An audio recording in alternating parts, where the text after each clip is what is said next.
Hello everyone, it's Margaret here with 60 and Me. Hope you're doing well today. It is a beautiful summer day here today, very, very hot and sunny, 90 plus degrees in my room here. So I have my little fan going beside me here. So if you see hair wisping, that's what it is. But I just wanted to jump on and do this video because I think it's a really, really important one.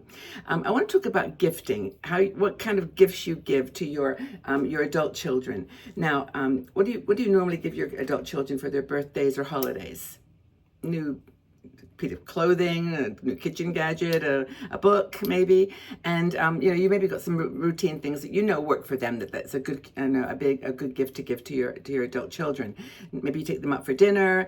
But I've got an idea that I forget honestly where I was inspired by this, but it's such a great message about things. One thing in particular that you can give them that will mean the world to them. And there's the best gift that you can give is not something that you can wrap up. It's not something that you can hand to them, but it's something that gives you life and them peace of mind. What is it?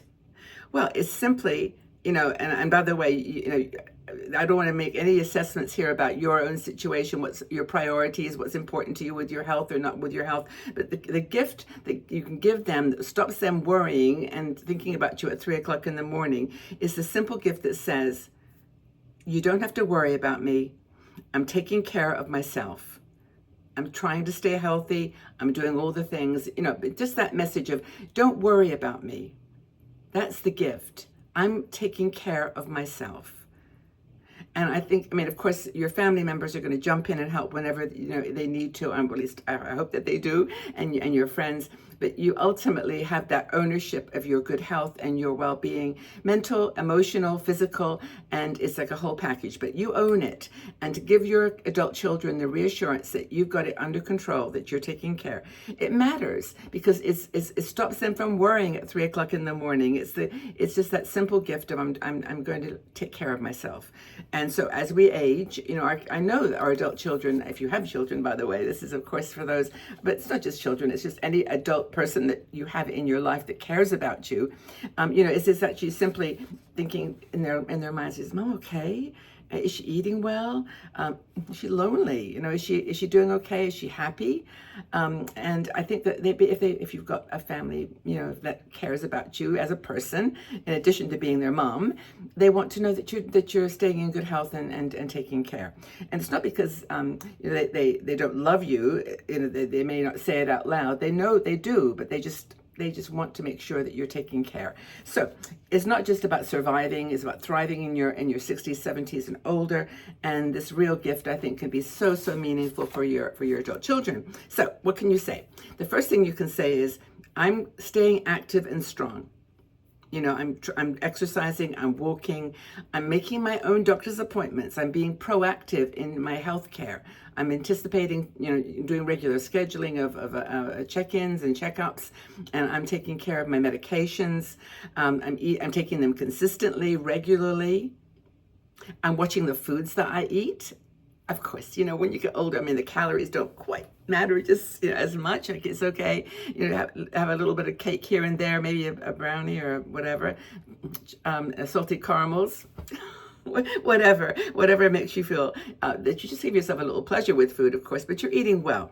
You're staying mentally sharp and emotionally stable. What does that mean? Well, you're dealing with stuff. You're actually, I've got my notes here because I'm aware that I want to make sure I cover all this for you because it's really, the detail is what's really important. So your medications, you're taking care of your mental health. If you've got stress, you're doing things that you have worked out over the years work for you. Walking, exercise, reading, crafting, whatever it is that keeps you emotionally stable, that is really, really important to them. That you're taking care of, not just your physical person, but your mental health as well. Also, you can reassure them that you're keeping your friendships up, that you're talking to people that have like-minded interests, that you're going maybe out to have dinners occasionally or lunches or coffees or just gathering and you're meeting with friends, that you are developing a friendship network outside of them. And this is so challenging when you're close to your families because you lean on them, like you think, oh, well, we'll go to this, we'll do this together, we'll do that together. But as I've found the last year, and I've actually shared this with you, all of you on videos, is that my grandkids are getting older. They've got a life. They're going places, they're doing things, and Baba doesn't always get invited along these days. I mean, we get together a lot, and I see the children still, every week. But it's not that I can't depend on them for my friendships. And I think that's one of the biggest, not a red flag, it's just a flag that says, if you're leaning on your children to be your friends, let them have their lives, let them get on with it. Let them live their lives without guilt that they've, maybe they've made mistakes in their life. They've done things that you didn't agree with. Maybe their lifestyle isn't what you expected or that you maybe wished for in the back of your mind. But by telling them that you're taking care of yourself, taking care of your health, eating, dealing with loneliness, dealing with stress, all those things, that you're saying, I'm okay. And you're saying to your children, now go live your beautiful lives, and do the things you want to do. And I'm here to support you. I believe in you because I believe in myself. Okay? So this is going to be like 10 ways to give the gift of well-being. And I'll go through these quickly because I really thought a lot about this video and a lot about how I can apply it to my own life. And me, I'm really into practical applications, like not just the words. I want to know what you do, right? What you physically do. Schedule your checkups. Make sure your doctor's appointments you're keeping them on time. Anticipate things that might be challenges and deal with it, okay? And you know what they are. In your heart, your body. Eat for energy. Energy is like the big word when you're older, for me, that you can allocate it. You can hold back on it if you're tired. You can do, you control it, but eat for energy. Eat good food. I mean, of course, eat the salted caramels or the whatever is your passion, but eat for health. Move your body every single day. Get out there in the world. And I know this is hard because we start to feel mobility issues. I mean, by the way, my heart is with all those people that truly cannot move as much as they wanted to, and then you're going to have to just work around that, okay? Leave a plan for emergencies, or have a plan for emergencies.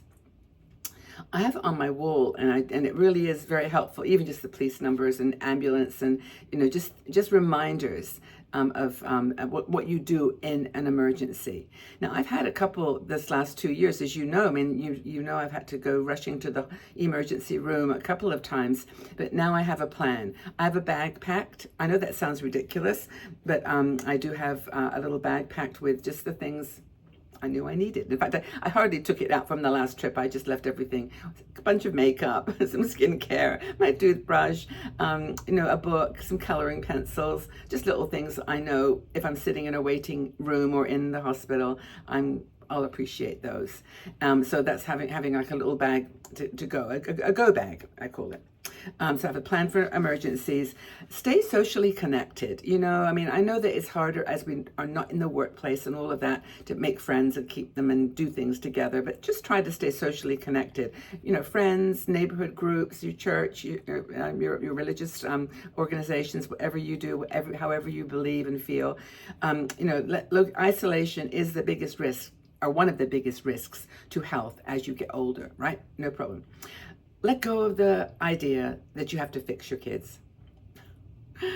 You should let go of the idea that you need to fix them. And I can't even say anymore. Be their cheerleader, not their manager. They can feel the difference. And by the way, I asked my friend ChatGPT to help me put together a little card that you can send to your adult child when you when it's a birthday or some kind of a gift-giving opportunity. Stick this in with you can buy them a book or whatever, but put this in there with it, and I'll read it to you in a sec. Tell them that you're okay. I've already mentioned that a couple of times. What else have we got here? So socially connected. Live with purpose.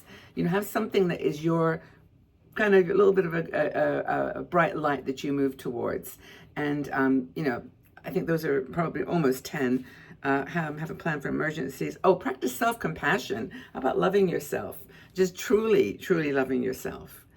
And then finally, tell them you're okay. Tell them that you are good. I'm doing well. I took a long walk today. What did you do today, Mom? Oh, I made soup. I saw a friend. These small updates that can really alleviate the big worries, okay? So instead of saying, when it comes up to a gift giving time, what can I buy them? What gift can I buy them? Just say, how can I reassure them? How can I let them know that I'm okay? And let them know that I love myself and that they're part of my, doing that, they relax. I've chatted with my son about this and my family. They understand this is as much for me as is for them. Not to buy a gift, but to reassure them. It's all going to be okay. It's not a sweater, not a book, not a whatever. It's just me as their mom saying, this is going to be okay. Let me read this little card to you that I think I've actually gone over. I've got so many notes here, but this is a little card that you can pop into an envelope. You don't even need to give a gift. You just pop it in an envelope, do a little drawing or something, and it says, "The best gift I can give you," and that's what this is. These are the words. "Dear son, daughter, for your birthday this year, I wanted to give you something special. Not a sweater, not a book, not a bottle of wine, but it's something that means more than all of that. The gift of knowing I'm taking good care of myself. Here's what I'm doing for you and for me." And then just a couple of little things you can list here. "I'm getting regular checkups. I started moving my body every day. I'm making new friends and acquaintances. I'm getting out into the world with curiosity and joy. I'm feeding myself and eating what I need to. I'm being kind to myself and letting go of old guilt. I've even organized my paperwork." Yes, that paperwork. "And most importantly, I trust you. I trust you. I believe in your journey. I'm your biggest cheerleader, not your manager. I want you to know this is my gift to you. You don't need to worry about me. I'm still growing, still thriving, and loving every moment I can. So go live your amazing life and know I'm here, smiling and proud." ChatGPT wrote these words for me. I fed the line items, but this is a little beautiful card. And I thought that was really sweet. You could just pop that into an envelope and give that as a gift for the birthday, holiday, just because whatever brings you all closer together. Because I think, well, for me anyway, family and friends, and this could be a friend too. This doesn't have to be, it could be your husband, it could be your partner that you give this to. Because if they love you, they're going to care about this. And they're going to want you to be truly taking care and enjoying life with them, in the same town, across the world, whatever your situation might be. Okay, well, I've gone on a little longer than I normally do because I just felt this was such a nice, interesting and useful conversation. If you've got any comments or questions or thoughts about this, please leave them in the section below. It really helps to have people chatting about things, and that's what we're here for each other, okay? And maybe this is a good message for your best friends as well. See, you have to buy any more things. You can just save money and just give a little card to everybody with that reassurance. Biggest gift in the world. Okay, everybody. Well, take good care of yourselves. Have a fabulous day. Stay cool. Lots of love. Bye for now.